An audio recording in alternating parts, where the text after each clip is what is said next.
Hello students, myself Pinjal Pandit from Sriramkrishna Institute of Science and Technology. So আমরা আজকে engineering মেট্রোলজির first unit limit fit tolerance সম্বন্ধে জানব। Limit fit টলারেন্সের আমাদের first যে টপিকটা রয়েছে সেটা হলো প্রিন্সিপাল অফ ইন্টারচেঞ্জেবিলিটি। তো what is principal of interchangeability এটা তোমাদের প্রথমে বুঝতে হবে। তো সাপোজ ধরো আমাদের কোনো মেশিনের আমার স্মল কোনো পার্টস খারাপ হয়ে গেল, তাহলে সেই পার্টসটাকে যদি আমার চেঞ্জ করতে হয় তাহলে কি আমার গোটা মেশিনটাকে চেঞ্জ করতে হবে? তা নয়, জাস্ট পার্টসটাকে খুলে সেই অন্য পার্টসটা দোকান থেকে এনে আমরা সেখানে ফিট করব। তার মানে যেই পার্টসটা খারাপ হলো সেই পার্টসটা আমাকে এমনভাবেই তৈরি করতে হবে যাতে তার টলারেন্স লেভেলটা ঠিকঠাক থাকে, যাতে সেটা এক্স্যাক্টলি ওই মেশিনের মধ্যে ফিট হয়ে যায়। তো এই যে যখন কোনো রকম পার্টস আমার চেঞ্জ হবে উইদাউট এফেক্টিং তার ফাংশনালিটি এবং ওভারঅল পারফরমেন্সের মধ্যে কোনো রকম এফেক্ট না করে যখন কোনো পার্টস আমার চেঞ্জ হবে, তখন তাকে বলছে আমার কি প্রিন্সিপাল অফ ইন্টারচেঞ্জেবিলিটি। নেক্সট যেটা হচ্ছে যে এই প্রিন্সিপাল অফ ইন্টারচেঞ্জেবিলিটির আমাদের কী কী প্রপার্টিস রয়েছে। প্রথমেই হলো স্ট্যান্ডার্ডাইজেশন। তো ফার্স্ট যেটা রয়েছে স্ট্যান্ডার্ডাইজেশন, একটা ডাইমেনশন থাকতে হবে অল ওভার ওয়ার্ল্ডের জন্য, আমাদের একটা ফিক্সড ডাইমেনশন রাখতে হবে, তার টলারেন্স রাখতে হবে। তারপরে আমাদের যে ম্যানুফ্যাকচার পার্ট রয়েছে সেটা যেন প্রপার প্রিসিশন মেনটেন করে হয় সেটা রাখতে হবে। সেকেন্ডলি হলো টলারেন্সেস। তো এই টলারেন্স একটা স্পেসিফিক টলারেন্স রাখতে হবে যে সামথিং এত এর ওপর টলারেন্স যাবে না বা তার নিচে টলারেন্স যাবে না, প্রপার ফিটটা যেন থাকে। থার্ডলি কি প্রিসিশন অ্যান্ড অ্যাকিউরেসি, আমাদের যে পার্টসটা ম্যানুফ্যাকচার হয়েছে সেটা যেন প্রপার প্রিসিশন অ্যান্ড অ্যাকিউরেসি থাকে, এটা আমাদের এনশিওর করতে হবে। এবং যেই পার্টসটা আমরা চেঞ্জ করব সেটার যেন প্রপার ফিটটা একদম ঠিকঠাক হয়, আমাদের যেন এক্সট্রা ওভার ফিট না হয়ে যায় বা লুজ ফিট না হয়ে যায়, যেন প্রপার ফিট হয়। যত পারবো মিনিমাইজ করব তার রিপেয়ার বা অ্যাক্টিভিটিসটাকে, ঠিক আছে। ফিফথ পয়েন্ট কি কোয়ালিটি কন্ট্রোল। কোয়ালিটি কন্ট্রোল কি, আমরা যখন এই পার্টসগুলো তৈরি করব তখন কি ভালো করে এটা ইন্সপেকশন করব, টেস্টিং করব এবং তারপর এটা ভ্যালিডেশনে দেব। তারপরে আসি হলো এই যে প্রিন্সিপাল অফ ইন্টারচেঞ্জেবিলিটি যে রয়েছে তার বেনিফিটগুলো কী কী। ফার্স্ট যেটা বেনিফিট সেটা হলো আমার সবথেকে সিম্পলিফাইড অ্যাসেম্বলি এবং মেনটেন্যান্স প্রসেস হয়ে যায়। মানে কি, আমার যে প্রসেসটা রয়েছে কোনো একটা মেশিনের কোনো পার্টস খারাপ হলে পুরো মেশিনটা না চেঞ্জ করে জাস্ট সেই পার্টটাই জাস্ট আমরা চেঞ্জ করলে আমরা মেশিনটার যে কস্ট রয়েছে সেটা অনেক কমে যাবে। অ্যাসেম্বলিটা খুব সিম্পলিফাইড হয় আর মেনটেন্যান্স প্রসেসটাও খুব ইজি হয়। সেকেন্ডলি কি, আমার ইনভেন্টরি বা স্টকিং রিকোয়ারমেন্টটা খুব রিডিউস হয়। আমার থার্ড কি improvement interchangeability and compatibility of the components, মানে আমাদের যেই পার্টসের সঙ্গে যেই পার্টসটা কম্প্যাটেবল সেই পার্টসটাই আমরা ইমপ্রুভ করতে পারবো। এছাড়া কি এফিসিয়েন্সি অনেক বেশি হয়, এনহ্যান্স এফিসিয়েন্সি অনেক বেশি এফিসিয়েন্সি হয়। আর একটা যেটা লাস্টলি যেটা হয় সেটা কি লোয়ার প্রোডাকশান কস্ট এবং লিড টাইম, মানে প্রোডাকশান কস্টটা অনেকটা টাইমটা কম লাগে এবং কি আমার যে কস্টটা রয়েছে সেটাও অনেক কমে যায়। এর অ্যাপ্লিকেশান বিভিন্ন জায়গায় রয়েছে, আমার সব জায়গাতেই রয়েছে। সেটা হলো অটোমোবাইল পার্টস থেকে শুরু করে এরোস্পেস ইঞ্জিনিয়ারিং থেকে শুরু করে মেশিনারি ম্যানুফ্যাকচারিং সবেতে আমার কিন্তু ইন্টারচেঞ্জেবিলিটি রয়েছে। ধরো আমার প্লেনের যদি অটোমোটিভ এরোস্পেসের যদি কোনো একটা প্লেনের কোনো কিছু পার্টস খারাপ হয় তাহলে কি আমরা গোটা প্লেনের সেই অ্যাসেম্বলিটাকে চেঞ্জ করবো না, জাস্ট পার্টটাকে জাস্ট চেঞ্জ করে আমরা ঠিক করে দেবো। সেমভাবে অটোমোটিভের আমার ধরো আমরা সব থেকে একটা বেসিক উদাহরণ দিই, আমরা ধরো একটা টায়ার, তোমরা সবাই সাইকেল চালাও, সাইকেলে আমরা টায়ারটা যদি কোনো কারণে লিক হয় তাহলে কি টায়ারটাকে আমরা লিকটাকে আইডেন্টিফাই করে তারপরে লিকটাকে ঠিক করি, রাদার আমরা কি পুরো টায়ারটা চেঞ্জ করি? কখন চেঞ্জ করি? যখন একদম বাজে অবস্থা হয় তখন আমরা চেঞ্জ করি। যদি মোটামুটি চলে এরকম অবস্থায় থাকে তাহলে কিন্তু আমরা টায়ারটা চেঞ্জ করি না, আমরা জাস্ট ওটাকে ঠিক করি। তো এরকম অটোমোটিভ ইন্ডাস্ট্রিতে বিভিন্ন জায়গাতে আমরা ইউজ করি। দেখবে স্পেয়ার পার্টসের ওপরই কিন্তু আমরা অটোমোটিভ অনেক কিছু তৈরি হয়, অনেক কোম্পানি জাস্ট অটোমোটিভের স্পেয়ার পার্ট তৈরি করে। তাহলে কি তাদের কাছে নিশ্চয়ই কোনো স্ট্যান্ডার্ডাইজেশন টলারেন্স রয়েছে, সেই অনুযায়ী তৈরি করে যাতে কি ওই এক্স্যাক্ট স্পেয়ার পার্টটা সেই গাড়িতে বা যে কোনো অটোমোটিভ পার্টসে ফিক্সড হয়ে যেতে পারে, ঠিক আছে। নেক্সট যে পয়েন্টটা রয়েছে সেটা হই তোমাদের টলারেন্স, যেটা আমরা এতক্ষণ ধরে বলছিলাম। What is tolerance? টলারেন্স হলো আমরা যেটা difference between upper limit and lower limit. মানে কি, আমাদের ধরো কোনো একটা শাফট রয়েছে, সেই শাফটটা এক্স্যাক্টলি আমাদের কখনও কোনো ম্যানুফ্যাকচার কোম্পানি ধরো 50 mm যদি শাফট তৈরি করতে বলে, তাহলে এক্স্যাক্ট 50 কিন্তু তারা তৈরি করতে পারে না। কারণ কি, আমাদের অত এফিসিয়েন্সি কিন্তু কোনো ওয়ার্ল্ডে কারোর কাছে নেই। সেই জন্য তারা কি করে, +-0.001 বা -0.001 এই টলারেন্সে অনুযায়ী আমরা কিন্তু শাফট তৈরি করি। মানে কি 50 + 0.001 আর একটা কি 50 - 0.001 মানে 49 পয়েন্ট সামথিং। তো এই এর মধ্যে আমাদের শাফট তৈরি করতে বলা হয়। এই যে 50 + 0.001 আর -0.001 এই যে ডিফারেন্সটা, এটাকে বলছে আমরা টলারেন্স, মানে আপার লিমিট আর লোয়ার লিমিট। তো টলারেন্স আমার রকমের হয়। ফার্স্ট টলারেন্স হলো ইউনিল্যাটারাল টলারেন্স। ঠিক আছে, ফার্স্ট আমি যখন টাইপস বলবো তার সাথে সাথেই একসাথে আমি এলাবোরেট করে দিই যে ইউনিল্যাটারাল মানেটা কি। দেখো, আমরা ইউনি কথার মানে জানি। ইউনি কথার মানে হলো যে কোনো এক, ঠিক আছে। সো ইউনিল্যাটারাল মানে আমাদের যে কোনো নমিনাল সাইজ থেকে যে কোনো একদিকে টলারেন্স যদি হয়ে থাকে, তখন তাকে বলা হচ্ছে ইউনিল্যাটারাল টলারেন্স। ঠিক আছে, যেমন ভালো করে লক্ষ্য করে দেখো যে 30 আছে, 30 আছে, +0.000 আর এর নিচের দিকে মানে লোয়ার লিমিটটা আছে 30 - 0.003। তার মানে কি হচ্ছে, এর খালি লোয়ার লিমিটে রয়েছে, আপার লিমিটে কিছু নেই। তার মানে যে কোনো একদিকের টলারেন্স রয়েছে, সেই জন্য এটাকে বলছে ইউনিল্যাটারাল টলারেন্স। এবার আসি হলো বাইল্যাটারাল টলারেন্স। বাইল্যাটারাল মানে কি, যখন আমার উভয় দিকে আমার টলারেন্স চেঞ্জ হবে, তখন তাকে বলছে আমার বাইল্যাটারাল টলারেন্স। তার মানে কি, দেখো এখানে বলেছে, দেখো এক্সাম্পল দিয়ে 30 + 0.003 আর 30 - 0.003। তার মানে কি, দুদিকেই আমার চেঞ্জ হয়েছে। তার মানে 30 + 0.003 মানে আপার লিমিট, আর 30 - 0.003 মানে হচ্ছে লোয়ার লিমিট। ঠিক আছে, এটা হলো বাইল্যাটারাল টলারেন্স। দেখো ছবিতেই ভালো করে বোঝা আছে। দেখো প্রথমেরটা হলো ইউনিল্যাটারাল টলারেন্স, মানে কি, যে কোনো এই যে মাঝখানে যে 0 দাগটা দেখছো, এটা হলো 0 লাইন, মানে বেসিক সাইজ। ধরো 30টা হলো বেসিক সাইজ। এবার কি, এর যে কোনো একদিকে যদি টলারেন্স থাকে, মানে ওপর দিকে টলারেন্স থাকলে ইউনিল্যাটারাল, বা নিচ দিকে টলারেন্স থাকলে তাকে ইউনিল্যাটারাল। এবার কি, দেখো বাইল্যাটারাল কাকে বলছে, আমার যদি দুদিকে আলাদা আলাদা টলারেন্স থাকে, দেখো ওপর নিচ দুদিকেই রয়েছে, তখন তাকে বলছে বাইল্যাটারাল টলারেন্স। এইবার থার্ড যে টলারেন্সটা রয়েছে সেটা হলো কম্পাউন্ড টলারেন্স।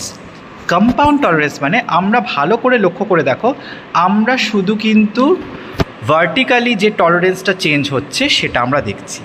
অনেক সময় কি হয়, আমাদের এই টলারেন্স কিন্তু ভার্টিক্যাল ছাড়াও আমাদের অ্যাঙ্গুলার বা ল্যাটারাল দুটোই কিন্তু চেঞ্জ হয়। ঠিক আছে, সেই সমস্ত দুদিকেই যখন চেঞ্জ হয়, সেই সমস্ত টলারেন্সকে বলা হয় আমার কম্পাউন্ড টলারেন্স। ঠিক আছে, যেমন কি হচ্ছে এই টলারেন্সটা, ভালো করে দেখো, এখানে ল্যাটারাল দিকেও আমার কি টলারেন্স হচ্ছে, এবং অ্যাঙ্গুলার মানে অ্যাঙ্গেলের দিকেও একটা টলারেন্স হচ্ছে, এবং লেন্থের দিকেও চেঞ্জ হচ্ছে। এই ধরনের টলারেন্সকে বলা হয় যখন একই সাথে আমার ল্যাটারাল, অ্যাঙ্গুলার এবং লেন্থ সবগুলো একসাথে চেঞ্জ হবে, তখন তাকে বলছে আমার compound tolerance. Clear? Next important যে টপিকটা রয়েছে সেটা হলো আমাদের টাইপ অফ ফিট। তো ফিট প্রথমে জানতে হবে, ফিট জিনিসটা কী। ফিট হলো দুটো মেটিং পার্টের মধ্যে যে লুজনেস বা টাইটনেস যে জিনিসটা রয়েছে তাকেই বলছে আমার ফিট। মেটিং পার্ট মানে কি, শাফট বা হোল। যেমন আমি যদি একটা সিম্পল উদাহরণ দিই, সেটা হলো তোমাদের পেনের যে ক্যাপ, সেই পেনের ক্যাপের মধ্যে, পেনের ক্যাপ আর পেন এই দুটোর মধ্যে যদি আমরা দুটোকে একসাথে লাগাই, মানে মেট করি, তাহলে কি হচ্ছে, একটা কাট করে আওয়াজ হচ্ছে। তার মানে কি, তার মানে কি, ক্যাপটা হলো আমার হোল আর পেনটা হলো আমার শাফট। এই দুটোর মেটিংয়ের মধ্যে যে লুজনেস বা টাইটনেস, মানে যে রেফারটা হচ্ছে, তাকে বলছে আমার ফিট। তো এই ফিট হলো কয় রকমের হয়, 3 প্রকারের হয়। একটা হচ্ছে ক্লিয়ারেন্স ফিট, একটা হচ্ছে ট্রানজিশন ফিট, আর একটা হচ্ছে ইন্টারফেয়ারেন্স ফিট।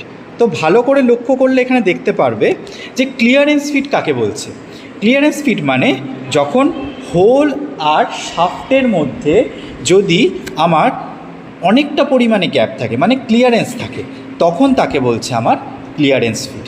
তো এই ক্লিয়ারেন্স ফিটের মধ্যে উদাহরণ কী কী রয়েছে, যেমন slide fit, easy slide fit, running fit, slack running fit আর লুজ রানিং ফিট, এগুলো হলো ক্লিয়ারেন্স ফিটের আবার টাইপ। নেক্সট হলো ট্রানজিশন ফিট। ট্রানজিশন ফিট মানে হচ্ছে আমার যে ক্লিয়ারেন্স ফিট রয়েছে তার থেকে একটু বেশি এবং ইন্টারফিয়ারেন্স ফিটের থেকে একটু কম, সেই সমস্ত ফিটটাকে বলছে আমার ট্রানজিশন ফিট, যেমন কি পুশ ফিট বা রিঙ্গিং ফিট। আর লাস্টলি যে ফিটটা রয়েছে সেটা হলো ইন্টারফিয়ারেন্স ফিট।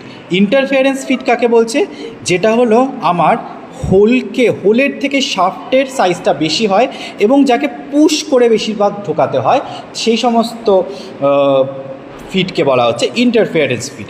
যেমন আমার কি বলছে, ফোর্স ফিট, টাইট ফিট বা স্ট্রিং ফিট। ভালো করে যদি ছবিটা লক্ষ্য করে দেখো তাহলে কি হচ্ছে, এইখানে তোমার হোল আর শাফটের মধ্যে দেখো অনেকটা পরিমাণে গ্যাপ রয়েছে, এই জন্য এটাকে বলা হচ্ছে ক্লিয়ারেন্স ফিট। তারপরে দেখো হোলের টলারেন্স আর শাফটের টলারেন্স দুটো মিডিয়াম পজিশনে রয়েছে, সেই জন্য এটাকে বলা হচ্ছে আমার ট্রানজিশন ফিট। আর কি দেখো পরেরটা দেখো, ইন্টারফিয়ারেন্স মানে ইন্টারফেয়ার করা, কারোর মধ্যে ঢুকে যাওয়া, তার মানে কি হোলের মধ্যে শাফট একদম ফোর্সফুলি ঢুকে যাচ্ছে, তখন তাকে বলছে ইন্টারফিয়ারেন্স ফিট। ঠিক আছে, তো আমার যদি ফার্স্ট ফিটটা দেখা যায় তাহলে কি, clearance fit occurs between two mating parts, always leave a clearance when assembled, মানে সবসময়ের জন্য একটা ছোট্ট ক্লিয়ারেন্স ফেলে রাখবে, তাকে বলছে ক্লিয়ারেন্স ফিট। নেক্সট হলো আমার ক্লিয়ারেন্স ফিটের যদি কোনো উদাহরণ দেওয়া হয় তাহলে কি, piston and cylinder, valve, nut bolt, ডোরের hinge assembly, tool slide, tailstock slide of lathe, এইগুলো হলো আমার ক্লিয়ারেন্স ফিটের উদাহরণ। নেক্সট হলো ইন্টারফিয়ারেন্স ফিট। ইন্টারফিয়ারেন্স ফিট কাকে বলছে, যখন আমার হোলের মধ্যে শাফট অনেকটা ফোর্সফুলি ঢুকে যায়, তখন তাকে বলা হচ্ছে আমার ইন্টারফিয়ারেন্স ফিট। ঠিক আছে, দেখো লেখা আছে which always provides a positive interference over the whole range of tolerance, মানে কমপ্লিটলি টলারেন্সকে ছাপিয়ে শাফটটা ঢুকে যাচ্ছে, হোলের টলারেন্সটাকে ছাপিয়ে আমার শাফটটা ঢুকে যাচ্ছে, এই জন্য ওকে বলা হচ্ছে ইন্টারফিয়ারেন্স। তো ইন্টারফিয়ারেন্সের এক্সাম্পল কি, bearing Bush assembly, dual pin casting assembly, permanent mounting of wheel and shaft, যেটা রেলওয়ে হুইল রয়েছে, যে কোনো হুইল রয়েছে, তারপরে গিয়ারের যে মাউন্টিং, গিয়ার যে শাফটের সঙ্গে মাউন্ট থাকে সেইগুলো, তারপরে কি পুলি মাউন্টিং অফ শাফট, সব এইগুলো কি ইন্টারফিয়ারেন্স ফিটের উদাহরণ।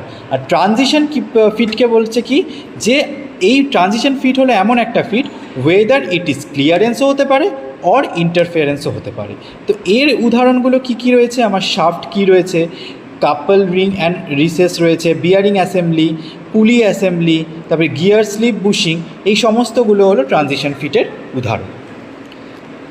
নেক্সট যেটা রয়েছে তোমাদের সবথেকে ইম্পর্টেন্ট যে টপিক, সেটা হলো এইটা এভরি ইয়ার কোনো না কোনো সময় এক্সামে কিন্তু তোমাদের আসে, সেটা হলো general terminology of limit and fit. ঠিক আছে, তো এই সাইডে যেটা দেখতে পাচ্ছ, লেফট সাইডে যেটা সার্কেলের মধ্যে, সেটা হলো বড়টা হলো আমার কি, হোল, আর ছোট যে শাফটটা রয়েছে সেটা হলো আমার শাফট।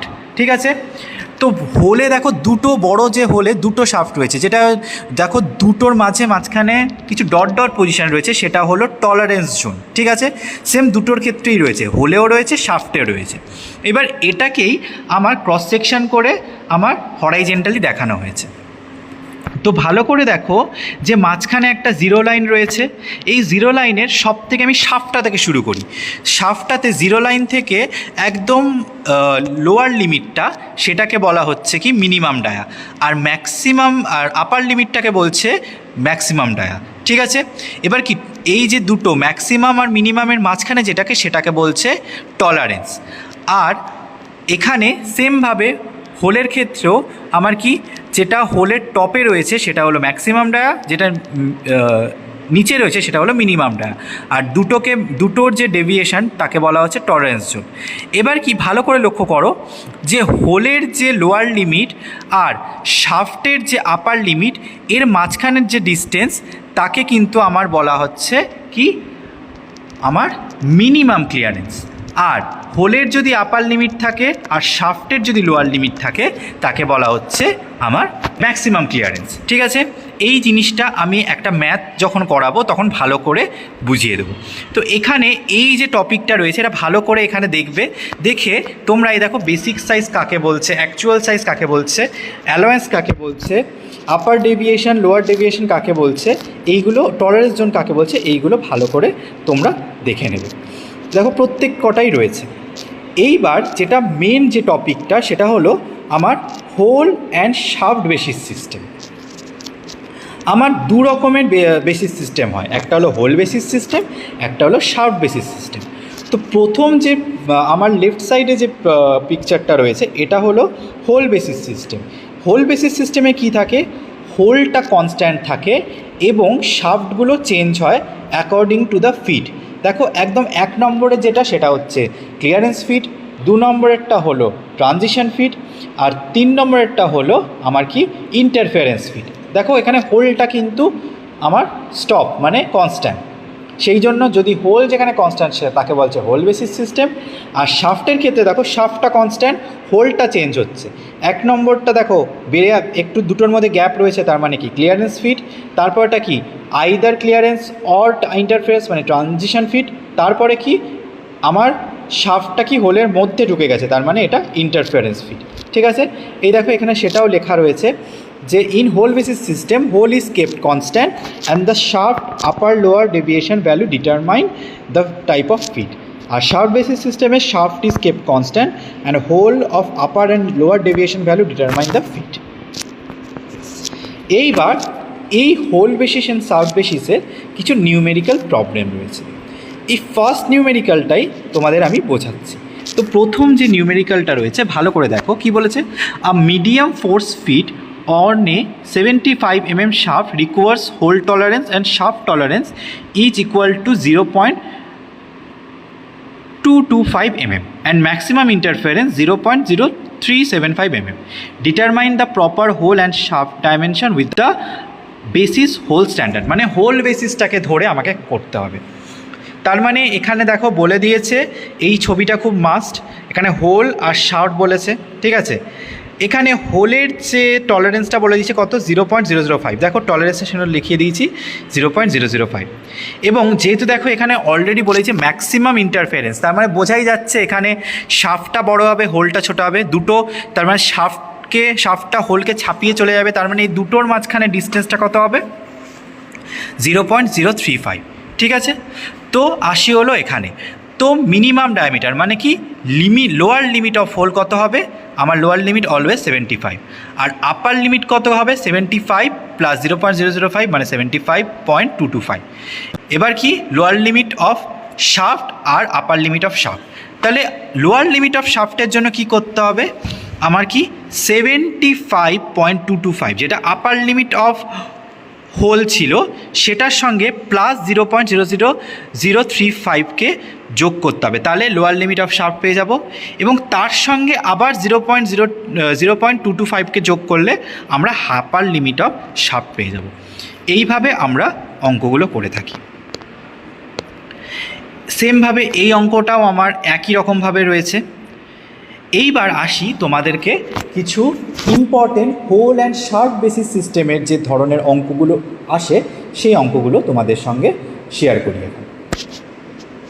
লিমিট ফিট টলারেন্সে যে ম্যাথগুলো সবথেকে ইম্পর্টেন্ট সেটা হলো তোমাদের এই ধরনের ম্যাথ আসে, determine the fundamental deviation and tolerances the limit of size for hole and shaft pair in the fit 25H8D9 এবং যেগুলোর কন্ডিশন সেই কন্ডিশনগুলো কিন্তু কোশ্চেন পেপারে দেওয়া থাকে। ঠিক আছে, তো প্রথমে আগে জানতে হবে এই যে রেখাটা এটা কোনটা কি বলে। তো 25H8D9 কোনটাকে কি বলে, ফার্স্ট 25 এটাকে বলা হয় বেসিক সাইজ। ঠিক আছে, তারপরে H ক্যাপিটাল যে কোনো লেটার যেটা থাকবে সেই ক্যাপিটাল এইচটা বা ক্যাপিটাল লেটারে যে কোনো কিছু থাকতে পারে, capital A to capital Z যে কোনো কিছু থাকতে পারে। ক্যাপিটাল মানেই হলো সেটা হলো আমাদের হোল টলারেন্স। ঠিক আছে, আর এইট, ক্যাপিটালের সঙ্গে যে এইটটা রয়েছে সেটা হলো IT grade of hole tolerance, ঠিক আছে। সেকেন্ডলি আমার ডি, স্মল লেটারে যে সব অ্যালফাবেট গুলো থাকবে, কি যেমন এ টু আপ টু জেড অবধি, তো ডি ডিনোটস ফর আমার শার্প টলারেন্স, ঠিক আছে। আর ডি এর সঙ্গে 9 রয়েছে, 9টা মানে হচ্ছে আমার শাফটের আইটি গ্রেড, শাফটের আইটি গ্রেড। তো এই জায়গা বোঝা গেল জিনিসটা কি, যে এই 25 H8 D9 এই জিনিসটা কিভাবে ডিনোট করছে। এরপর যে ম্যাথটা আমরা আসি, তো তারপরে দেখো আমি কতটা কন্ডিশন লিখেছি, 18 to 30, d এর value -16, d two the power 0.44, I এর ভ্যালু কি 0.45 over root 3d plus 0.001 d, IT8 এর ভ্যালু 25i, IT9 এর ভ্যালু 40i, ঠিক আছে। তো প্রথমে একটা অঙ্ক শুরু হবে, কি করতে হবে, আমার d এর ভ্যালুটা বের করতে হবে। যেহেতু d এর ভ্যালুটা কার মধ্যে আছে, 25টা কার মধ্যে আছে, 18 to 30 এর মধ্যে রয়েছে, তাই আমরা কি করলাম, ওভার রুট 18 into 30, তাহলে কত হচ্ছে 590। তো এটাকে যদি আমরা ওভার রুট করে ক্যালকুলেট করি তাহলে আমাদের আসবে 23.2379 mm, ঠিক আছে। এরপর আমরা বের করব এই i এর ভ্যালু। তো এই i এর ভ্যালুটা কি করে বের করব, ডাইরেক্ট আমরা ফর্মুলাটা বসাবো। ভালো করে লক্ষ্য করে দেখো যে এখানে d, i এর ভ্যালুতে d রয়েছে, তো কোন ডিটা বসাবো, তুমি আলটিমেটলি এখান থেকে যে ডিটা পেলে সেই ডি এর ভ্যালুগুলো আমরা এই ডি এর জায়গায় বসাবো।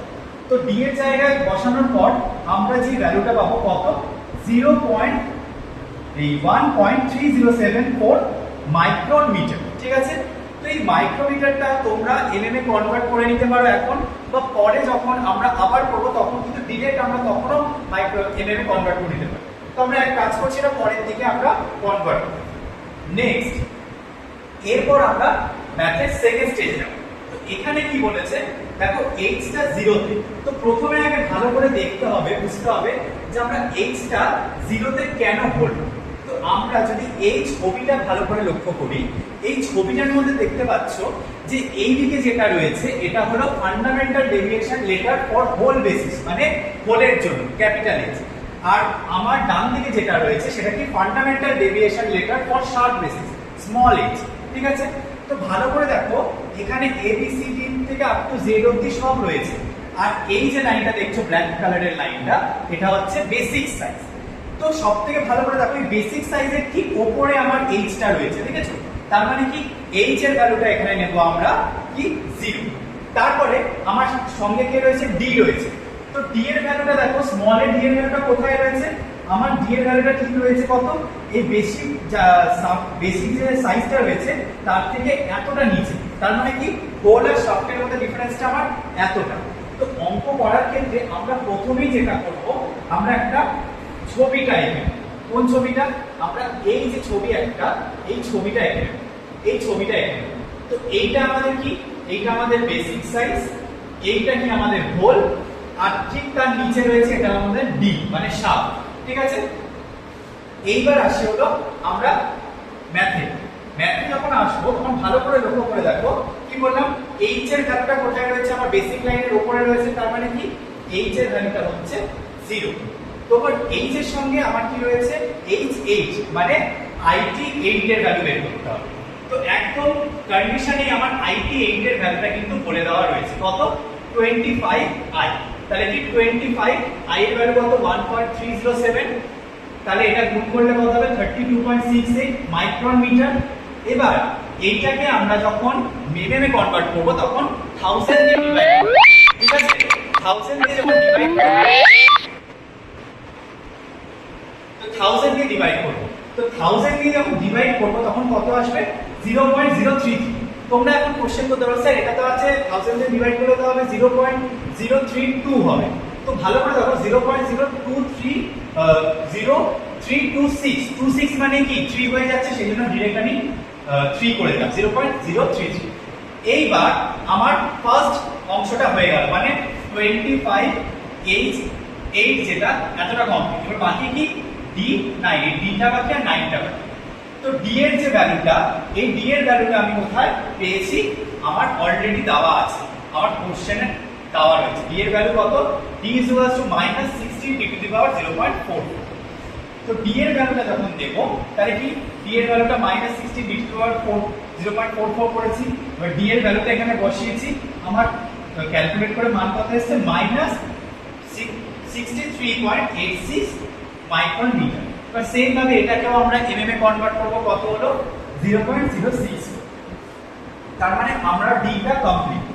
এরপর যেটা আসবে সেটা হলো আইটি 9 এর ভ্যালু বের করতে হবে। সেম ভাবে আইটি 9 এর কোশ্চেনে আমার কত দেওয়া আছে 40i। তাহলে এবার কি 40i টা আমরা এখানে বসাবো এবং i এর জায়গায় 1.307। অলরেডি তুমি i এর ভ্যালুটা বের করেছো দেখো এখানে। তো সেটা আমি বসানোর পর আমার মাইক্রোমিটার থেকে এমএম এ কনভার্ট করব, 1000 দিয়ে ডিভাইড। এইবার এতটা অবধি তোমার ম্যাথ কিন্তু কমপ্লিট। এবার ভালো করে আমরা যদি ছবিটাকে দেখি, ছবিটাকে দেখলে তোমরা বুঝতে পারবে এখানে কি আমার এইটা বলেছি কত এইচটা কত 0 এর সঙ্গে রয়েছে, h = 0। এবার h এর সঙ্গে 8 এর ভ্যালুটা কোথায় আছে? 8 এর ভ্যালুটা কোথায় রয়েছে? 8 এর ভ্যালুটা রয়েছে এর উপরে। তার মানে কি এর 8 এর ভ্যালুটা কত আছে 0.033। সেম ভাবে ডি টা কত ঠিক এতটা নিচে, কতটা নিচে আছে সেটা আমরা বের করেছি ডি এর ফর্মুলা দিয়ে। তাহলে ওটা কত বেরিয়েছে 0.064 এবং ডি এর সঙ্গে 9 আইটি গ্রেড 9, তার মানে এতটা আমার কত 0.052। এগুলো কিন্তু সবই এমএম। এবার এখান থেকে আমার বের করতে হবে কি আমার ফর হোলের জন্য আমার টলারেন্স কত, আপার লিমিট কত, লোয়ার লিমিট কত। তো ভালো করে দেখো আমি কি লিখেছি ফর দা হোল। হোলের জন্য আমার লোয়ার লিমিট কত, লোয়ার লিমিট কত এটা 25। এটা কি বেসিক ডায়ামিটার এখানে কত ছিল 25, 25 এর সঙ্গে h0 মানে 25 প্লাস 0 তাহলে কত হচ্ছে 25। ঠিক আছে। আপার লিমিট, এর আপার লিমিটটা কত 25 প্লাস 0.33 যেটা হবে 25.0.33 এর আপার লিমিট। শাফটের জন্য কি হবে শাফটের আপার লিমিট। শাফটের আপার লিমিট মানে কি এটা হলো এটা হোল আর এটা হলো আমার শাফট। তাহলে এইটা এই জায়গাটা হলো আপার লিমিট, এটা হলো লোয়ার লিমিট। তাহলে এটার আপার লিমিট কত 25 মাইনাস এটা, তার মানে কি 25 প্লাস আর যেটা মাইনাসে রয়েছে সেজন্য মাইনাস 0.064 প্লাসে মাইনাসে সেই মাইনাস হবে। তাহলে আমার কত হলো 24.936 কি এমএম হয়ে গেল। সেম ভাবে শাফটের লোয়ার লিমিট কত, শাফটের লোয়ার লিমিট কোনটা আমার অলরেডি এইটা প্লাস এইটা টোটালটা থেকে, তার মানে এইটা যত পেয়েছি এখান থেকে এটা মাইনাস করলেই পেয়ে যাব। তার মানে এটা থেকে আমি যেই h9 এর IT9 এর যে ভ্যালুটা সেটা মাইনাস করলেই আমি কি শাফটের লোয়ার লিমিটটা পেয়ে গেলাম কত 24.884। তো এই ছিল তোমাদের লিমিট ফিট টলারেন্সের আমাদের এই ফরম্যাটে যদি কোনো ম্যাথ থাকে এইভাবে তোমাদের সলভ করতে হবে এবং এইটা কিন্তু এভরি সেমিস্টারে একটা করে আসে। সো এই ম্যাথটা ভালো করে প্র্যাকটিস করে যাবে। এই ধরনের অঙ্কগুলো আসে সেটা হলো তোমাদেরকে শাফট আর হোলের একটা লিমিট বলে দেবে, সেখান থেকে বের করতে হবে determine the basic size, shaft and hole tolerance, shaft and hole limit, maximum and minimum clearance। তো ফার্স্টে দেখো লেখা আছে shaft 30 minus 0.005 minus 0.008 micron mm এবং হোলের আছে 30 প্লাস 0.020 mm আর মাইনাস 0.00। তার মানে 30টা হলো বেসিক সাইজ। তো ফার্স্ট আমার অ্যান্সারটা কত হলো 30 হলো বেসিক সাইজ। তারপরে শাফটের টলারেন্স, টলারেন্সের ফর্মুলা কি upper limit minus lower limit. তার মানে এই শাফটের ক্ষেত্রে আমি একবার টলারেন্স দেবো আর হোলের ক্ষেত্রে। তো শাফটের আপার লিমিট কোনটা মাইনাস 0.005 আর মাইনাস কি লোয়ার লিমিট কোনটা মাইনাস 0.008। তাহলে কি এই দুটো মাইনাস করলে কত হবে 0.013 মাইনাস মাইনাসে প্লাস, সেই জন্য 0.013 mm। সেম জিনিস হোলের ক্ষেত্রে আপার লিমিট মাইনাস লোয়ার লিমিট মানে 0.02 মাইনাস 00, তার মানে আলটিমেটলি 0.02 হবে। নেক্সট আমার একটা দুটো বেরিয়ে গেল। থার্ড কি বলেছে শাফট অ্যান্ড হোল লিমিট, তার মানে কি হোল আর শাফট এটা যদি আমার একটা হোল হয় তাহলে কি এই জায়গাটা হলো এর টলারেন্স, তার মানে এটা হলো আপার লিমিট এটা লোয়ার লিমিট। সেম হোলের জন্য শাফটের জন্য এক। তো শাফটের লিমিট, তো শাফটের হাই লিমিট কোনটা 30 মাইনাস যেটা আছে, যেটা এর সঙ্গে রয়েছে, যদি প্লাস থাকতো প্লাস হতো, মাইনাস আছে বলে এখানে মাইনাস, মাইনাস 0.005, তার মানে কত হলো 29.995। এবার কি 30 সঙ্গে নিচেরটা আমি মাইনাস করবো, তাহলে কত, 30 মাইনাস 0.018, তাহলে কি 29.982 mm। সেম ভাবে আমার হোলের ক্ষেত্রে দেখবো, হোলের ক্ষেত্রে দেখো প্লাস রয়েছে, তাহলে 30 সঙ্গে একবার এটা, আবার 30 সঙ্গে এটা। আপার লিমিটের জন্য কি 30 আমার কি প্লাস 0.002 মানে 30.002, আর এটা কি লো লিমিটে কি 0ই রয়েছে, তার মানে 30, তাহলে আমার এটা হয়ে গেল। লাস্ট কি আছে, ম্যাক্সিমাম অ্যান্ড মিনিমাম ক্লিয়ারেন্স। তার মানে আমার যদি ভালো করে দেখো, এইটা যদি একটা হোল আর শাফটের ডিস্টেন্স হয়, তাহলে কি সব থেকে বেশি ক্লিয়ারেন্স কোনটা, এই দুটো হলো আমার সব থেকে বেশি ক্লিয়ারেন্স, আর সব থেকে মিনিমাম ক্লিয়ারেন্স কোনটা, এটা।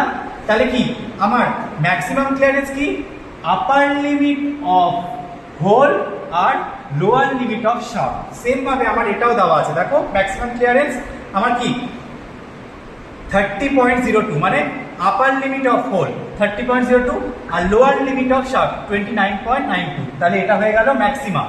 সেম ভাবে মিনিমাম কি আমার কি লোয়ার লিমিট অফ হোল আর আপার লিমিট অফ শাফট হলো মিনিমাম ক্লিয়ারেন্স। তাহলে কি আমার লোয়ার লিমিট অফ হোল কোনটা, আমার 30 লোয়ার লিমিট অফ হোল, আর আপার লিমিট অফ শাফট কোনটা 29.995, তাহলে এটা হলো 0.005। তো এই অঙ্কগুলো কিন্তু খুব ইম্পর্টেন্ট, ভালো করে প্র্যাকটিস করুন। ম্যাথগুলো আশা করি সবাই ক্লিয়ার হয়েছে। আমি ম্যাথসগুলো তোমাদেরকে সুন্দরভাবে বোর্ডে বুঝিয়েও দিলাম, প্লাস এখানে কিছু এক্সাম্পল দিলাম, এই এক্সাম্পল দেখে দেখে ভালো করে বুঝে করতে পারবে। নেক্সট যে টপিকটা রয়েছে সেটা হলো টেলার্স প্রিন্সিপাল। ঠিক আছে, হোয়াট ইজ টেলার প্রিন্সিপাল? এই টেলার্স প্রিন্সিপাল হলো এমন একটা প্রিন্সিপাল যেখান দিয়ে আমাদের go and no go gauge এই দুটো আমার বানানো হয়, যেখান থেকে আমার কোনো মাস প্রোডাকশানে জাস্ট এই গেজগুলোকে অ্যাপ্লাই করেই আমরা বুঝে যেতে পারবো যে মেটেরিয়াল যে লিমিটটা রয়েছে সেটা ঠিক রয়েছে না ভুল রয়েছে, ম্যাক্সিমাম মেটাল লিমিট রয়েছে না মিনিমাম মেটেরিয়াল লিমিট রয়েছে। তো টেলার্স প্রিন্সিপালের ওপর বেস করে আমাদের কিছু কিছু ইনস্ট্রুমেন্ট রয়েছে, যেমন রয়েছে প্লেন প্লাগ গেজ।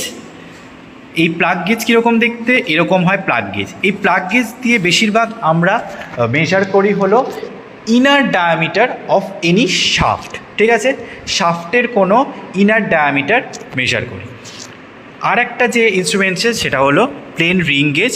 এই রিং গেজ দিয়ে আমরা শাফটের আউটার ডায়ামিটার মেজার করি। ঠিক আছে, আর একটা যে ইনস্ট্রুমেন্ট রয়েছে তার নাম হলো স্ন্যাপ গেজ। এই স্ন্যাপ গেজ হলো সি টাইপের মতো একটা গেজ, যেটা দিয়ে আমরা, যেটার একদিকে ডুয়াল গেজও থাকে, সেটার একদিকে গো লেখা থাকে, একদিকে নো গো লেখা থাকে। ভালো করে লক্ষ্য করে দেখো, এখানে প্রিসিশন কত রয়েছে, 23 মানে হলো 23 তার বেসিক সাইজ, প্লাস মাইনাস 0.10 মানে 23.0.10, আর একটা কি 22 পয়েন্ট সামথিং, তার মানে এই দুটোর মধ্যে এর টলারেন্সটা কাজ করবে। তো এইভাবে আমরা তার কোনো জিনিসের থিকনেস, তারপরে কোনো জিনিসের রাউন্ড কতটা পার্ট, এই গেজগুলোর সম্বন্ধে বের করতে পারি। আর এই গেজগুলো যেই প্রিন্সিপাল থেকে ইন্সপায়ার হয়েছে সেটাকে বলা হয় টেলার্স প্রিন্সিপাল। তো এই প্রিন্সিপালের আমরা এই যে স্ন্যাপ গেজের কনস্ট্রাকশন কীরকম হয়, রিং গেজের কনস্ট্রাকশন কীরকম হয় এবং প্লাগ গেজের কনস্ট্রাকশন কীরকম হয়, এই অ্যাপ্লিকেশান কোথায় কোথায় ইউজ হয়, এইগুলো তোমাদের পরীক্ষার সময় জাস্ট দেখে যাবে। এইগুলো থেকেই তোমাদের বেশিরভাগ কোশ্চেন রয়েছে আসে।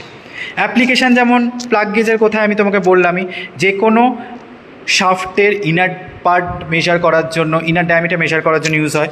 রিং গেজের কোথায় কোথায়, যেমন রিং গেজের ইউজ হয় আমার আউটার ডায়ামিটার মেজার করার জন্য। ঠিক আছে, তারপরে কোয়ালিটি কন্ট্রোল। তারপরে স্ন্যাপ গেজ কোথায়, কোনো কিছু থিকনেস মেজারমেন্ট করার জন্য ইউজ হয়। তো এইটা হলো আমাদের all types of gauge. Just এই হলো তোমাদের টোটাল লিমিট ফিট টলারেন্সের ফুল টপিক। বোঝা গেল? Thank you.